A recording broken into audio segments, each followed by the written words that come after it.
Halo, kembali lagi dengan kami Java Football. Kali ini kami John dan Cuk akan ngosan ya. Ngosan kali ini kami akan membahas tim bertabur bintang ini chaos di awal-awal Piala Menpora ini. Nah, siapa timnya? Bagaimana kok bisa chaos di awal pembukaan ini? Oke, kita bersama. Ya, kita tahu di Piala Menpora ini ada dua tim yang bertabur bintang yang saat ini itu kalah ataupun ya kurang beruntung di awal-awal pembukaan Piala Menpora ini ya. Bukan pembukaan tim sebenarnya, tapi lebih ke awal pertandingan. Nah, yaitu ada PSS Sleman yang kemarin itu kalah 2-1 melawan Madura United. Ada juga Persija Jakarta yang kemarin itu kalah melawan PSM Makassar. Nah, ini menurut pendapatmu Cuk, bagaimana kok kedua tim ini tuh bertabur bintang, mewah, belanja pemain, ini kok bisa kalah ini?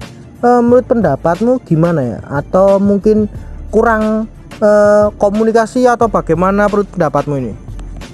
Kalau Persija Jakarta itu kan yang kita lihat akhir-akhir ini kan masalah kepelatihan ya. Ternyata kan setelah Sergio Varias itu tidak dipakai lagi oleh Persija dan mengangkat Sudirman sebagai pelatih kepala. Sudirman ini kan juga pelatih U20 Persija, EPA lah, Elite Pro Academy, tapi diangkat oleh manajemen Persija menjadi pelatih kepala Persija. Nah, dengan materi yang bertabur bintang seperti ini, mungkin beliau shock ya, karena mungkin ya seringnya melatih pemain junior akademi. Nah, tiba-tiba melatih pemain dengan bertabur bintang seperti ini. Nah, betul sekali. Kalau di Persija itu juga bisa jadi sih, Cuk. Pemain-pemain bertabur bintang di Indonesia itu kan kadang ya bisa meniru sifatnya luar negeri ya. Pemain luar negeri bertabur bintang itu kadang ada yang susah diatur, kadang ya ada yang ini loh, aku bintang, nggak perlu kamu ngatur-ngatur aku, kamu itu siapa ya. Berarti ini sangat penting ya, Cuk ya.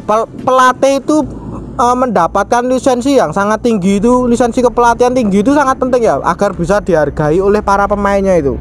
Ya benar sekali ya. Kita lihat dulu Persija juara kan Teko yang ngelatih ya. Nah, Teko kan punya pengalaman jam terbang tinggi ya di sepak bola Indonesia ya. Jadi ketika dia melatih pemain-pemain bertabur bintang juga ya biasa saja, pemain juga bisa nurut pada pelatihnya. Agak sungkan ketika mau Balelo. Nah, untuk Persija Jakarta sekarang itu kan ya juga masalahnya kepelatihan. Dulu kan sebelum Sergio Varias itu diberhentikan kan, Sergio Varias ngelatih Persija waktu Piala Gubernur Jatim kan, dan hasilnya final sampai final. Ya, berarti kan pelatih masalahnya ini. Dan Jackmania juga untuk sekarang protes besar pada manajemen Persija untuk mengganti pelatihnya. Mungkin tak hanya pelatih juga tidak sebenarnya. Kalau dari kesalahan itu juga ini kan tim ya, berarti kan dari pemainnya sendiri itu pun juga ada ya tanggung jawab lah dari kekalahan tersebut. Nah, mungkin seharusnya kalau ini pendapat saya itu mainkanlah bibit-bibit muda. Ini kan mumpung sebenarnya kan mumpung turnamen pramusim ataupun laga uji coba. Yang senior itu bisa main setengah babak, yang junior bisa main setengah babak, ataupun bisa di lapis dia gimana ya, dirotasi gitu ya, didampingi lah ibaratnya. Yang muda-muda itu didampingi dengan yang senior ya, kita agar tahu lah permainan anak muda ya. Tapi kan ketika nanti kalah itu kan ataupun kan ya nggak apa-apa, itu masih bisa dimaklumi gitu loh. Kalau ketika kalah, ketika menggunakan pemain-pemain bakat-bakat muda, wong kita kan masih mencari komposisi yang bagus. Tapi kalau sudah tim bertabur bintang gitu kan kadang wah, ini pemainnya gimana kok nggak bisa menang ataupun gimana, itu sangat susah ya.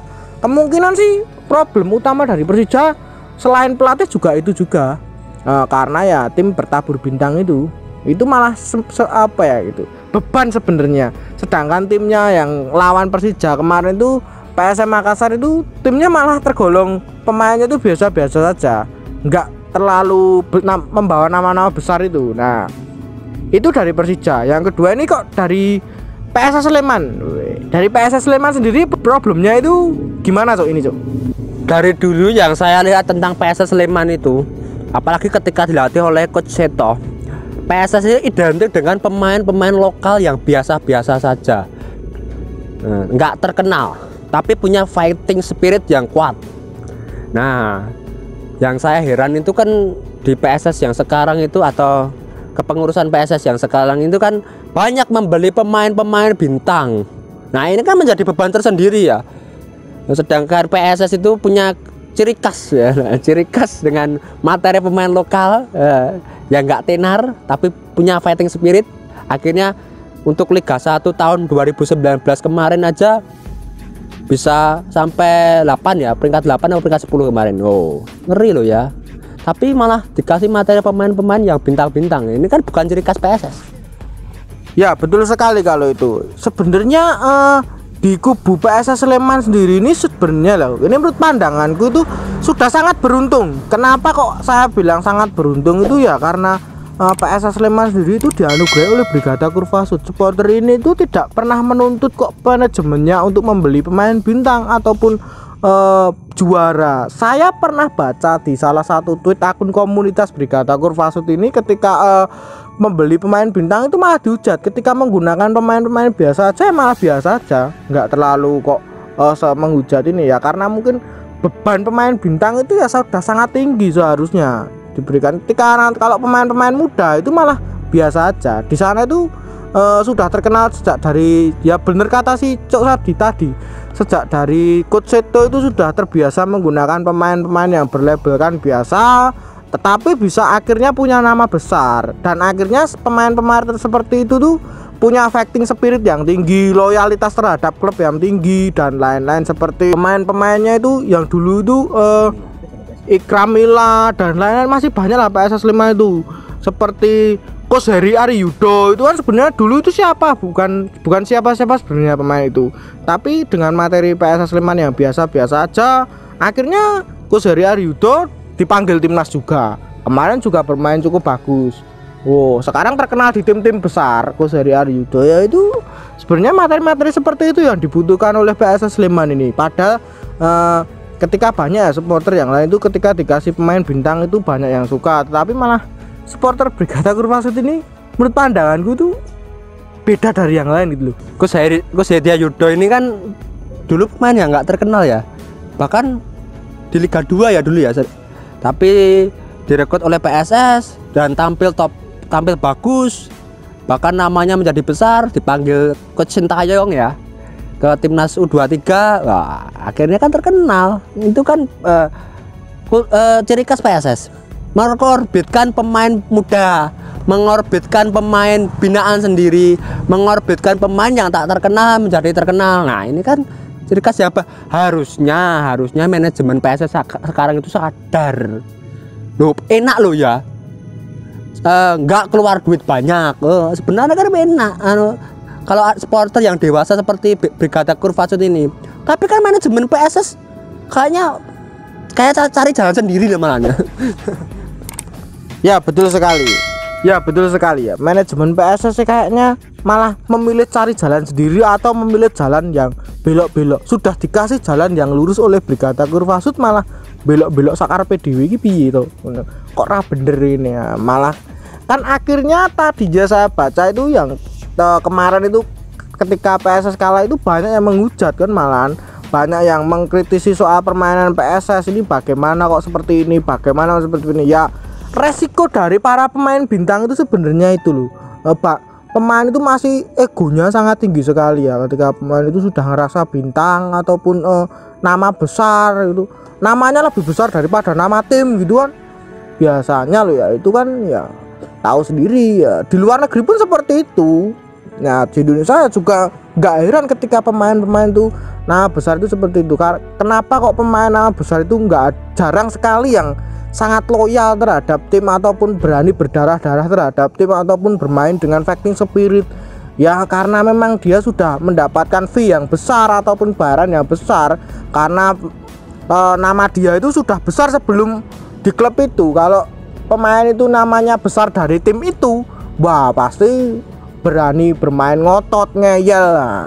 Apalagi binaan akademi muda ya, akademi anak muda itu pasti mainnya ngotot, ngeyel.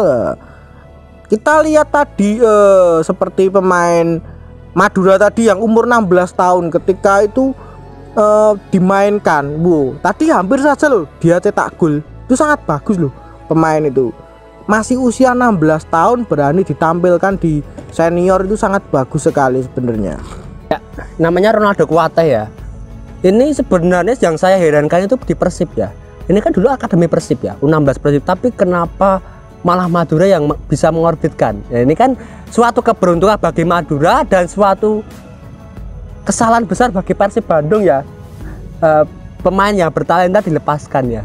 Ini harusnya ya berilah kesempatan pada pemain muda untuk tampil. Seperti John tadi katakan, pemain muda itu masih punya fighting spirit, masih ngeyel, masih ngotot, bisa bermain sepenuh hati ya loh, tanpa embel-embel gaji. Nah ini loh. Ya betul sekali ya. Mungkin kedua tim tadi yang kita sebutkan itu salah satunya problemnya juga itu. Ya saya harapkan kasih kesempatan lah untuk anak-anak muda.